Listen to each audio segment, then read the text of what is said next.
Unpack the two-piece rail system and place it on the floor. Save the header bracket kit for later in the installation.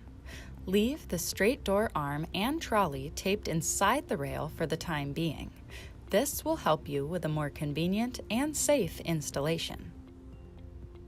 Before proceeding, pull the rail connector slightly beyond the end of the rail to make the rail connection process easier. Let the positioning marks on the connector be your guide. Keep the rail half with the sprocket holder and rail connector on the floor. Swing the other half with the end bracket and trolley over and insert it into the connector. Lower the rail end to the floor. Attention! Belt will snap into place. Slide the connector over both rail ends until the positioning marks align with the rail joining line. Finally, flip the rail over and attach it to the operator by using the 2 brackets and 4 screws provided.